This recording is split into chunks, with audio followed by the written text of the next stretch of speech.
The Vision of Escaflowne, I'm just going to say it like that, I don't know how it's pronounced, is an anime series that was recommended to me by a friend.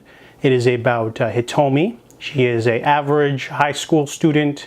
She's an athlete, a runner, and she has a crush on Amano, a young boy in her school.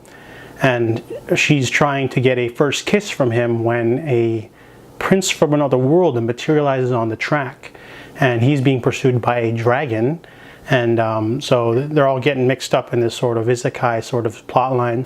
Isekai means like another world anime. It's a very popular anime subgenre. So the girl helps this guy, this fantasy guy named Van, to escape the dragon. However, she gets sucked into this fantasy world. So this is a fantasy series that I kind of enjoyed. It's very influential for one thing. It came out before Code Geass, and it definitely influenced the sort of high stakes, sort of ambitious storytelling of Code Geass. In this fantasy world, they keep evolving it. There are always new things sort of injected into the plot.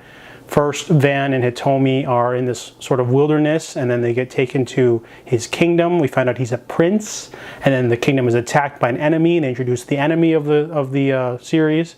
And then the enemy keeps introducing more like sort of facets of this world, like alliances, new countries, new types of technology, new weapons, things like that. And I really liked how it sort of keeps the plot moving. It's not stale. There's like, you got your certain characters. They introduce like Alan Shazar, he's like a knight. They introduce like different countries, but they keep introducing more and more antagonists or sub-antagonists, more facets of the story. And I really liked how it kept it moving. There's also a lot of interesting things, like I liked how Hitomi wasn't like some sort of super all-powerful person. She is a runner, an athlete. However, with her special necklace, she's able to sort of tell the future.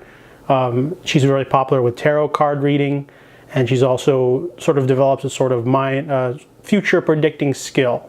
And the villains have this too. So it's a really interesting power. It's different. It's not like she's like some sort of super amazing like clairvoyant, but she helps the plot, and there are some drawbacks to this power. And they introduce a lot of interesting fun characters. There's a lot of action. I noticed that there's action in every episode. Characters can jump into malephs. They're like these giant robot suits, sort of. Not really robot suits. I'd say, yeah, they're robot suits basically, based off old technology. And they keep introducing new sort of revelations about these characters. You know, there's the guy Prince Van. He wants to become king. And then there's Alan Shazar. He's also got a few skeletons in his closet. And they keep introducing new like revelations to the characters. I liked how it's a character-driven story. Even though, you know, the action is heavy, the characters still take precedent. This series is very influential for other series for sure. We wouldn't have Code Geass without it, obviously. I love Code Geass. But the Vision of Escaflowne is not like super amazing, but it's a solid fantasy anime series to check out. If you're in the mood for something like that, then check it out.